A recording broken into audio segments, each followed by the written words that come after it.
Hello students, इस video में मैं आज आपको सिखाने वाला हूं लाप्लास इनवर्स ट्रांसफॉर्मेशन की लीनियर प्रॉपर्टी में। इस प्रॉपर्टी में स्टेटमेंट क्या है?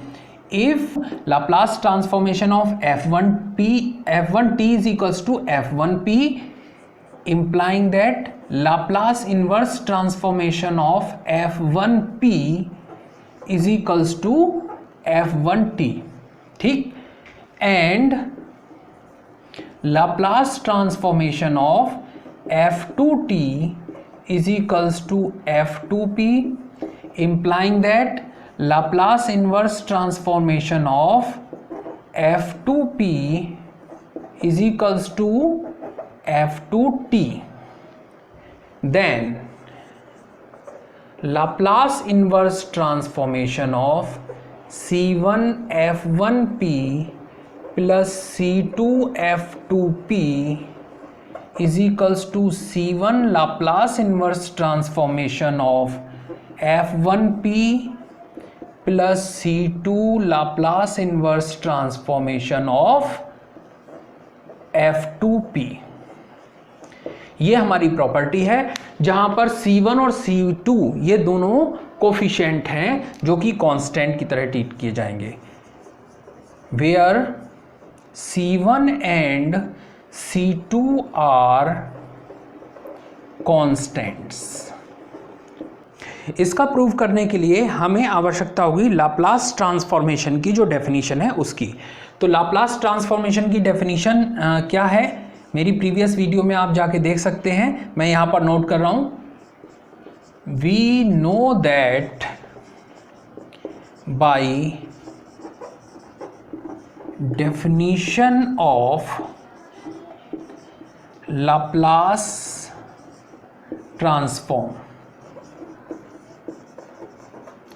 ये डेफिनेशन क्या कहती है हमसे? Laplace transformation of F T is equals to integration 0 to infinity E to the power minus P T F T D T.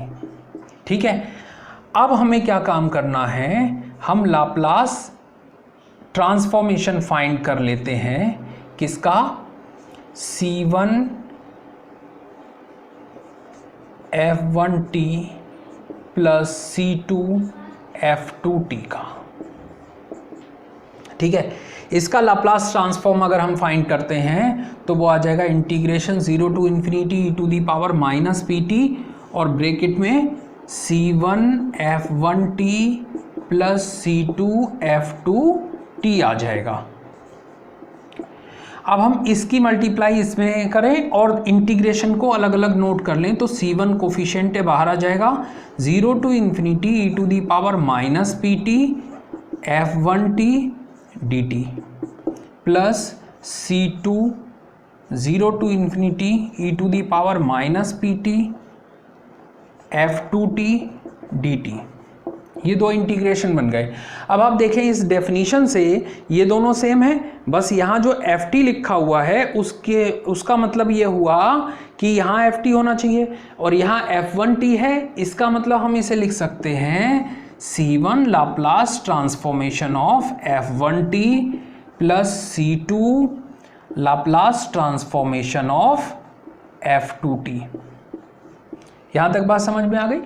ये प्रॉपर्टी लाप्लास ट्रांसफॉर्मेशन की लीनियर प्रॉपर्टी हो गई है, लेकिन हमें यहाँ पर प्रूव करनी है इनवर्स लाप्लास ट्रांसफॉर्मेशन की प्रॉपर्टी।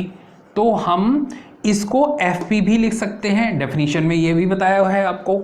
इसका मतलब ये टर्म fp के इक्वल है। तो यहाँ देखिए लाप्लास ट्रांसफॉर्म ऑफ f1t किसके इक्वल हो जाएगा?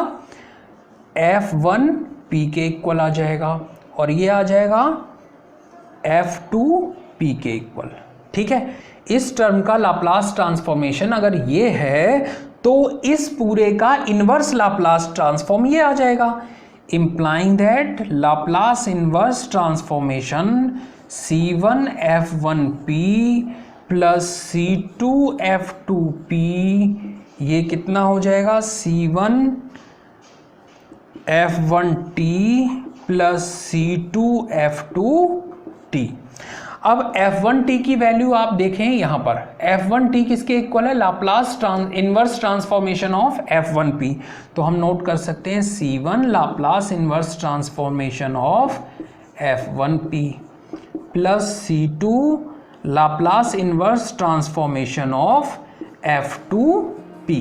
ये इस लीनियर प्रॉपर्टी का प्रूव हो गया। उम्मीद करता हूँ ये आपको बहुत अच्छे से समझ में आ गई होगी। नेक्स्ट प्रॉपर्टी नेक्स्ट वीडियो में आपको समझाऊंगा। Thank you.